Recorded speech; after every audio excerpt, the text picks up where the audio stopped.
After the opener in Australia, it's a different continent and a very different racetrack.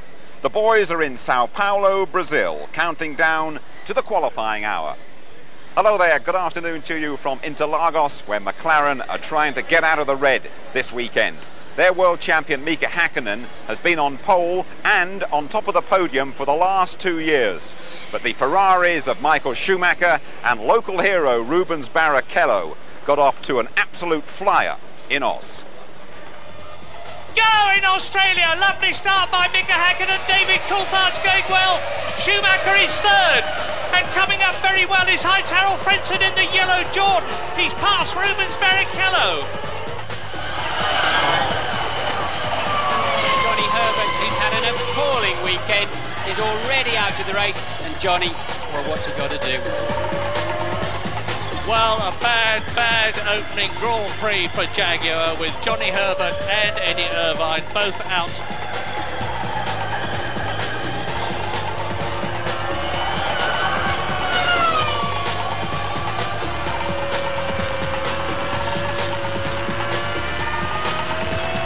Both McLarens, as they were in 1999, retiring, and Michael Schumacher goes into the lead.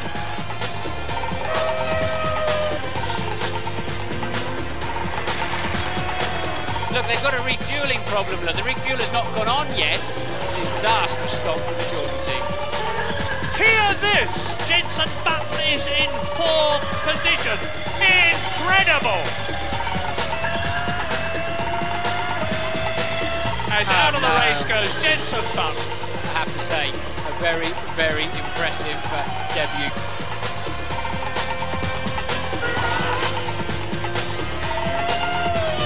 The flags are flying, and Michael Schumacher is coming through to win for the first time the Australian Grand Prix in wonderful style. A great sight. Schumacher wins. Well done, Michael. Well done, Ferrari. And there we are then, a 10-point maximum after Schumacher's first win in Australia. 6 points for the impressive Barrichello, and that's enough for an outbreak of Rubinho fever here in Sao Paulo. Jacques Villeneuve, though, registers British American Racing's first points in their 17th Grand Prix. And that's enough to put BAR joint second with Williams behind the Constructors' Champions Ferrari, and much to the delight of the BAR factory at Brackley. Hello there, welcome to our trackside studio. A bit cloudy today, 24 degrees though the temperature. Tony Jardine is with me as always, and so is Craig Pollock, BAR Managing Director. Now Craig, welcome. How much of a relief was that in Australia for you all at BAR? It was a huge relief for all of us there. I mean, the factory's been working so well right throughout the winter. But it's a funny thing, the harder you work, actually, the luckier you get, and that's proving to be the case. But these points now, the extra few little points, financially is huge for the factory. But the biggest thing, I think, is the morale boost. Was there an air of despondency creeping in after your blank last season? It wasn't easy, but what was absolutely amazing was that everybody stuck together in the factory. The whole team stuck together. We had very few people leaving, and that for me was one of the biggest morale boosters for myself. Now, how about Jacques Villeneuve? You're a close personal friend of his, as well as being his boss and agent and goodness knows his what. Will he stick with you? I mean, it was terrific what he did in Australia, but is he getting frustrated? Has he had enough of running down the back? He's a former world champion. He's far from being frustrated. If you see him this weekend, even the weekend of Australia, he's very upbeat. I've never seen Jacques happier. I don't know if this is also because of Danny, but we're trying to get him to stay with us, and the only way that he will stay is if he does get results, and the results being solid progression in the team.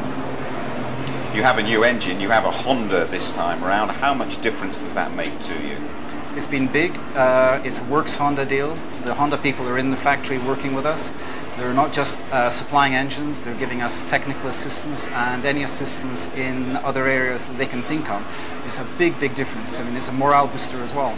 Can I put it to you, weren't exactly the most popular team down the paddock last season. I can remember when you had your 2 cars crashed in qualifying in Belgium and everyone was laughing at you. Has that changed at all? Well, I don't think they're laughing anymore. I don't think anybody was laughing in Belgium. What happened in Belgium was fantastic for the team. The fact that the 2 drivers came out of terrible accidents without any injuries. The car was extremely solid, and they built up 3 cars for the Sunday race, and we just came together as a team. Absolutely. Thanks for the moment, Craig. Anyway, well, while BAR were collecting those precious first points in Melbourne, Jenson Button failed to score for Williams, but earned very high praise indeed. Sir Frank Williams saying he's destined for great things. Jenson is a first-timer at Interlagos. Here he is with Murray. I've gained so much information from the team and everyone in the paddock, really. It's like I've been here for a year already. Well, Australia was quite fantastic. I mean, you go there for your first Grand Prix, you put the car in the wall, understandably, as a result of which you start 21st on the grid. You're up to 4th in the race. I mean, so how difficult was all that for you? Thanks for reminding me, Murray, to start with. But no, the accident, I think it was a good learning curve, really. I realised how important it is to keep the car on the road. Just before qualifying, I should lose so much time in testing. So when you got out of the car on Sunday after the race, having looked certain for a 6th position, except that you had a car problem, you must have felt pretty satisfied with yourself. Definitely. Except I couldn't get the steering wheel back on. It took me a bit of time. But no, I was very pleased. Very, very pleased. And the people that I saw in the grandstand as I went back to the pits were all cheering. So it was a nice feeling. And you went back to England after the race? You were mobbed at Heathrow. And what have you done since arriving at Heathrow and coming out to Brazil? Well, Monday and Tuesday I was a bit more relaxing. I went to the gym, and that was about it really. Wednesday and Thursday I tested at Silverstone, which went well. I was able to get fastest. Able to get some more mileage, and the times weren't too bad either. So, hopes and aspirations for Brazil? I think that I've just got to look at the weekend as the same as Melbourne. Just stay relaxed and hopefully get a better qualifying than we did at Australia. I don't think it really reflected on how good I was and how good the car was. But again, the race is the same thing. Just get the car to the finish. And looking at the grid and knowing your ability and what the car is like, your best hopes for the grid would be what, top 10 or not? I've had this question so often so far, where I'm starting. Yeah. It's difficult to say. I haven't driven the circuit yet. Yeah, wait and see. I'll tell you after qualifying. All right. Thanks a lot. Thank you. Tony had a grim qualifying session in Australia. He's already had his problems today. Yeah, I think it's part of the big build-up for him, part of the big learning curve. He actually broke an engine yesterday and lost a lot of track time. And the same thing happened to him this morning as well. And the engine blew up. As you can see here, the smoke coming back out of the back of the BMW. There are a few things still to be done to the BMW, but I must say they've been very impressive. No one thought they were going to do as well as they did, and that 3rd place on the podium was brilliant. But there, he's got to cope with the pressure of that. Craig, what are your thoughts about Jenson Button? Well, I think it's so far he's done very, very well. He's got to just put in a solid qualifying today. It looks like he could do very well in the race, and he's obviously a star for the future. I know you've got a dash back uphill from our studio to take charge of your team. Just give us finally your hopes, your aspirations for BAR this weekend here in Brazil. Well, we want to do twice as well as we did last year, because we didn't have a car finishing the race last year. Ricardo had a very bad Brazil last year, ended up in hospital. But we feel that we've got a solid package. We should be able to finish the race, and I think in qualifying we've got to try and get on the 3rd row and be in front of the rest. Behind McLaren and Ferrari. We appreciate you taking time out to join us today, Craig. Good luck to you throughout the weekend. Thank you.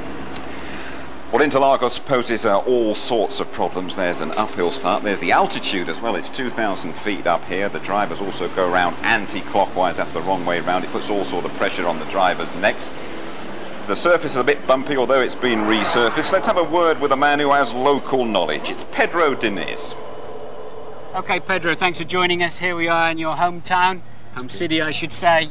And we're going to do a track guide, but unusually I want to start here in the pit lane. because it's very strange, isn't it? They've changed it this year. Yeah. You're going to be 80 kilometers, 50 miles an hour there, and then after that it's flat out, yeah? Yeah, it's going to be pretty tricky here because it's a big downhill down here.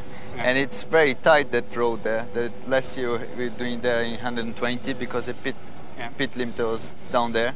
Yeah. So that road there, 200 km an hour, is going to be a bit tricky, especially if it rains. And here, when it rains, it really rains. Yeah, and because then the water's going to flow downhill here, and it's going to be tricky. But at the same time, if you lose 2 seconds being careful through here, you could lose 3 places on the racetrack. Yeah, it's true. But it doesn't look very safe to me now when you come around on the actual racetrack through the Centre S because there's no runoff. Yeah, it's true.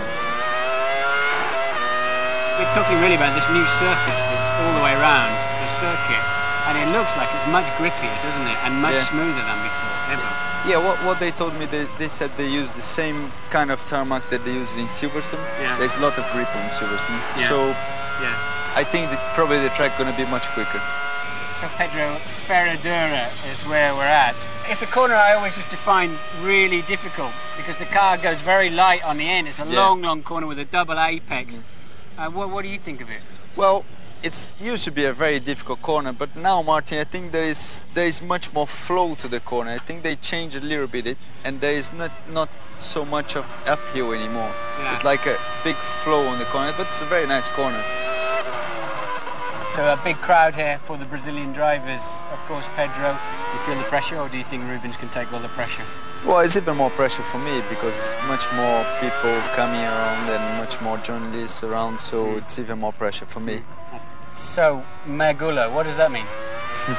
Mergulho, it means jump on the water, swim. Yeah. And this is a great corner, but I think it should be a lot better now because without that really nasty bump in the middle, yeah? Yeah, seems that it used to be a very big bump there, and that was the only thing that was blocking us to not go flat to this corner, I think. And now should be flat, but it should be a very nice corner because it's going downhill. It's a little bit of banking on it. Should be a pretty challenging corner. Yeah. But then it feeds you immediately into an uphill braking for Junção, which is one of the most important corners on the circuit. Yeah. Yeah, I reckon that one is the most important corner of the circuit. Going out of that corner is really important for doing a time here.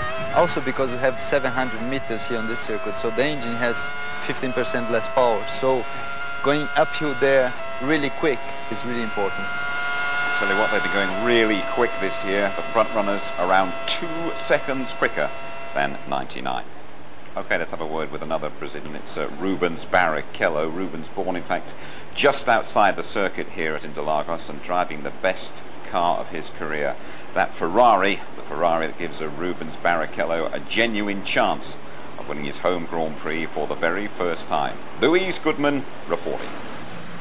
They started queuing on Thursday for a chance to see Rubens Barrichello's Ferrari debut at his home track. He's very much under the spotlight after that podium finish in Australia. So how's he coping with the attention? A lot of work, there's a lot of attention. It's pressure is higher, performance is higher as well. So in a way, I'm the same as before. I mean, it's not like if the pressure has mounted on me and I'm suffering. It's not like that.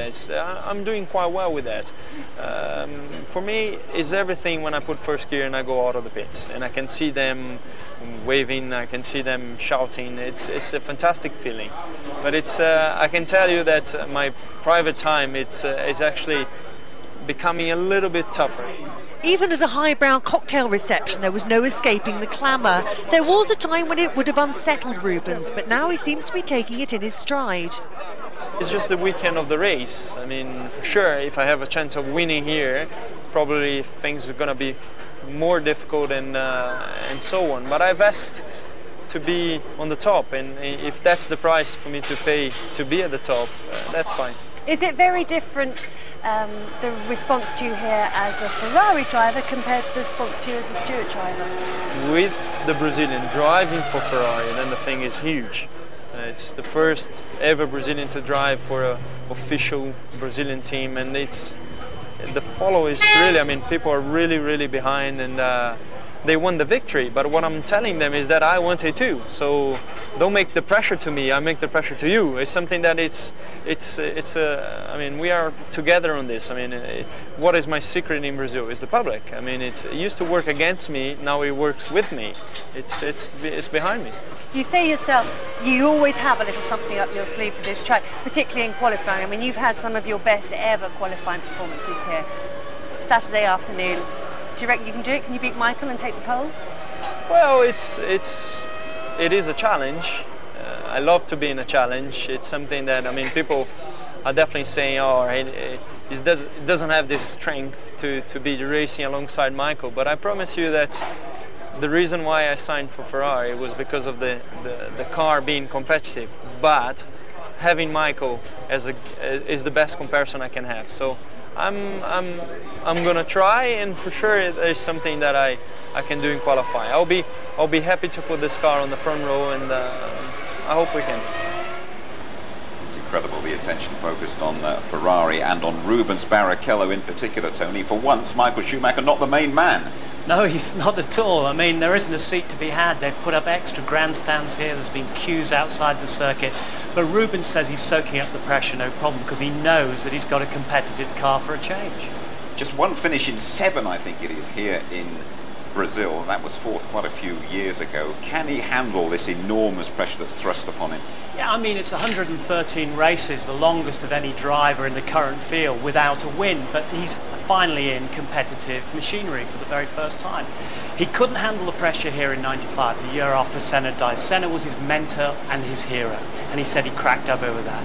Now he said he's ready. He's a very religious guy. He actually believes that Senna is in heaven and Senna is an angel and watching over him.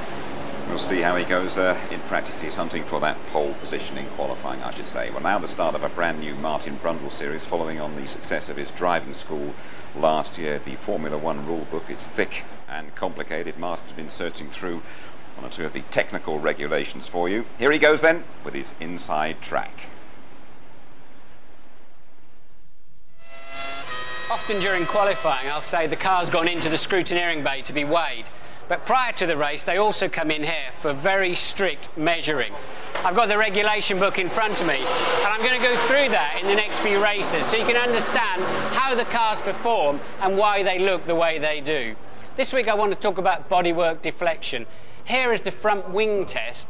50 kilo weights placed 70 centimetres from the centre line of the car and forward of the front axle to measure the deflection or the bending of the front wing.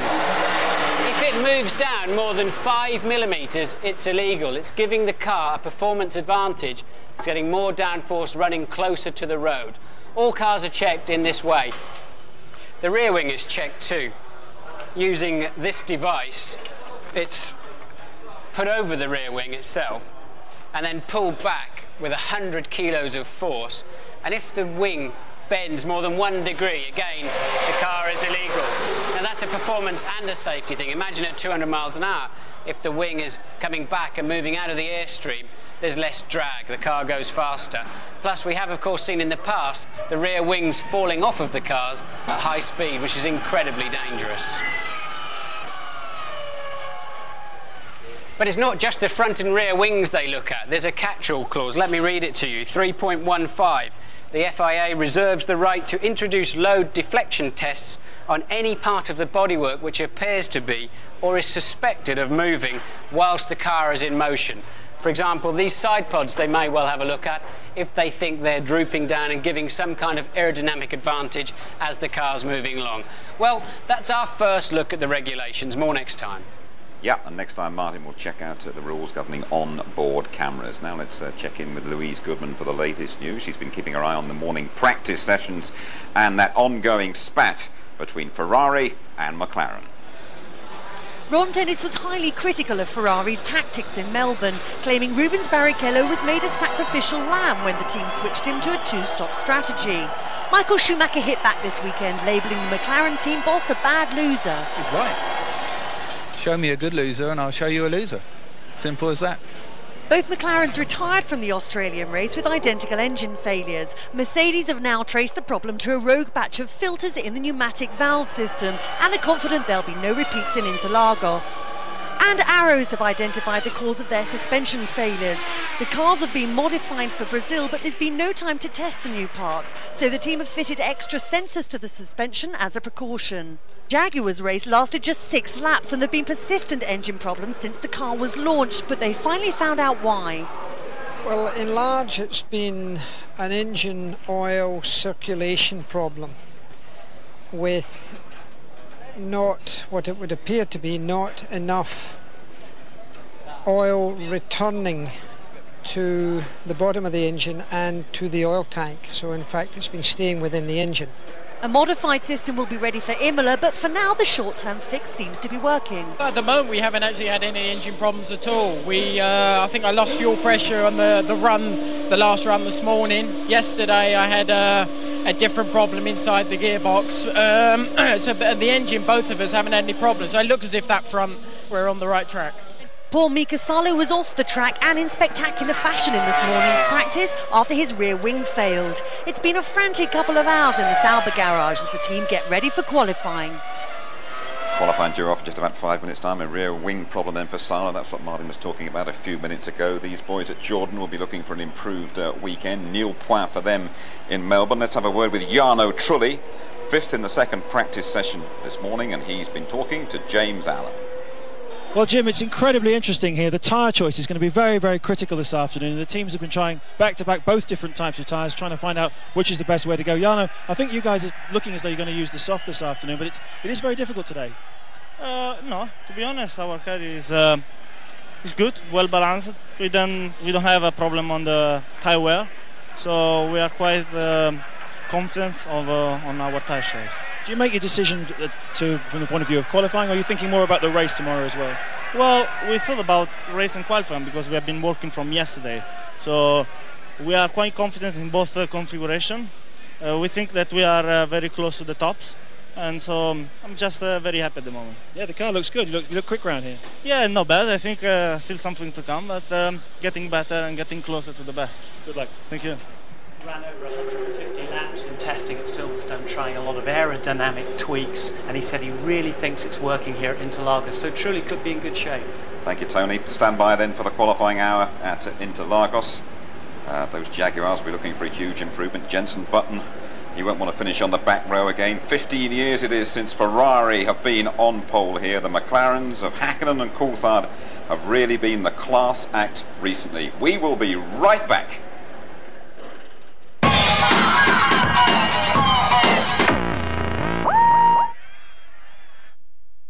Don't be satisfied with yesterday. Choose the right equipment, use it the right way. Refuse to compromise because expect to succeed. Then start again.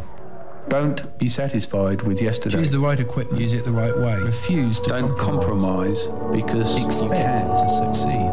Then start again. Don't be satisfied with yesterday. Choose the right equipment, use it the right way. Refuse to compromise because expect to succeed. Then start again.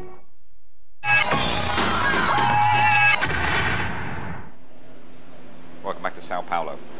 What a shambles. Well, they've improved the quality of the track here. Quality of Brazilian workmanship leaving a bit to be desired. I have to say it doesn't come as a total surprise to those of us who've been here a few times. Let's go to a fellow whose workmanship couldn't be criticised over the last, hour and a half. Jenson Button talking to Louise Goodman. Yeah, for my money, one of the best drives of the day. Jenson, that was a lot better than Australia, wasn't it? It was. Being 9th today is, compared to a couple of weeks ago's 21st, it is a lot better. We had a much better session. Just a pity the weather at the end there. I think we could have possibly made up a bit more ground. You're in the top 10. It's only your second Grand Prix. It's a track you've never ever been to before, and that's made all the more impressive by the fact that you've actually had problems this weekend and lost some track time, but that actually seems to have served to fire you up. I don't know if it's fired me up, but I think when you get into qualifying you're always pretty fired up. You push a bit extra. As I found in Melbourne, I was pushing a bit extra in the testing when I should have kept it for the qualifying. So I think it's partly that, and the team did an excellent job on the car. I wish we could have had more time on the circuit. All round though, you must be pretty pleased with your own performance. No, I'm very pleased to be inside the top 10, but yeah, we'll see what happens tomorrow. It'd be nice to get a point, but we'll see what happens. I want an honest answer to this next one. What's pleased you most, being in the top 10 or out qualifying Ralph? It's got to be being in the top 10. I think most of it was being 6th position. When everyone had done half their qualifying laps, I was in 6th. I think that pleased me most. Finishing up 9th is good, but I wish I was a bit higher. Well done. We look forward to a great race tomorrow. Thank you. Yes, well done to Jenson Button. Tony, out qualifying Ralf Schumacher. That is a major blow for Jenson. Ralph will be very unhappy about that, but Gerhard Berger said of the young charge there that his aim was to get as close to Ralph as possible, and he anticipated by halfway through the season he might be there or thereabouts. Second race, he's already ahead of him, which is brilliant. What it is about that young man is his composure. And we saw during running through very heavy traffic in Australia, instead of trying to go for it, he waited for the gaps, he just kept cool, and he is such a cool individual. I mean, he's got it, but let's hope it doesn't go too soon, too early. Berger says don't put him under pressure. Yeah, okay, we weren't in between all those interruptions. We saw another masterly qualifying performance from Mika Häkkinen, the world champion. Yeah, I mean, absolutely tremendous. 11 pole positions he had last year. This is his 3rd pole position at Interlagos, arguably one of the toughest tracks on the circuit. He's now equalled Michael Schumacher's outright pole position record of 23 pole positions, which is stupendous, really. The guy is on it, and as Martin was saying earlier, he is Senna-esque in the way that he does it, but also McLaren have to come back here. Ferrari made their best start since Schumacher joined them. They're 10 points ahead. McLaren need points. But the 2 silver arrows up there up front with David Coulthard, who I think has been pretty impressive so far this weekend. He went from Australia over to Miami, and he stayed with his old mate Gilles de Ferran, who is the IndyCar driver. They used to be teammates in UK Championships together. He's very fit. He's very on. It's his birthday on Monday, don't forget. He's 29, so he's looking forward to having a big cake and perhaps a trophy to stick it on at the end of the weekend. Let's have a quick word about Eddie Irvine, shall we? Because some success for Jaguar as well. Yeah, it's a great performance. They were 7th on the grid in Australia. They're 6th on the grid here. Now, considering all the problems they've had with the engine, Jackie Stewart tellingly was talking about the loss of oil inside the engine. It was disappearing. What was happening in Australia, they put a bigger oil tank on to cope, got through to the valve guides and went onto the clutch, and that's why Herbert was out. Thanks, Tony. Let's go to the press conference. I think we can indeed hear from those 2 McLaren drivers, Häkkinen and with you live from 5:20 tomorrow afternoon. Jackie Stewart's going to join us during our build-up to the Brazilian Grand Prix, and the race itself starts at 6 o'clock. Highlights later on in the evening at 11:15, and by the way, there is a highlights repeat, and that is on ITV2 6 o'clock on Monday. Now we're also going to have a terrific competition as well, and we're going to give you away this helmet, the real deal, Teach. You wouldn't give us a duff one, would you, Teach? Yeah. Signed by Rubens Barrichello, the helmet he won when he finished 3rd at the Nürburgring last year. Competition tomorrow. Interlagos a sellout for the first time since the days of Ayrton Senna. They will all be rooting for Rubens Barrichello. You know, that means 70,000 Brazilians waving red flags. We've seen enough of those this afternoon. I'm sure you have too. Bye-bye.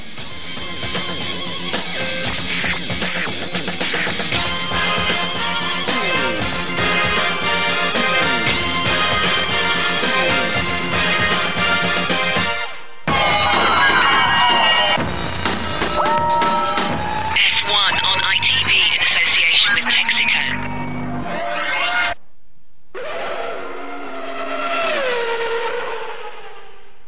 If you would like to know more about Formula One, the website address sponsored by F1 Racing Magazine is www.itv-f1.com. And you may like to know that the official ITV Formula One Grand Prix guide is now available, priced £9.99 in bookshops.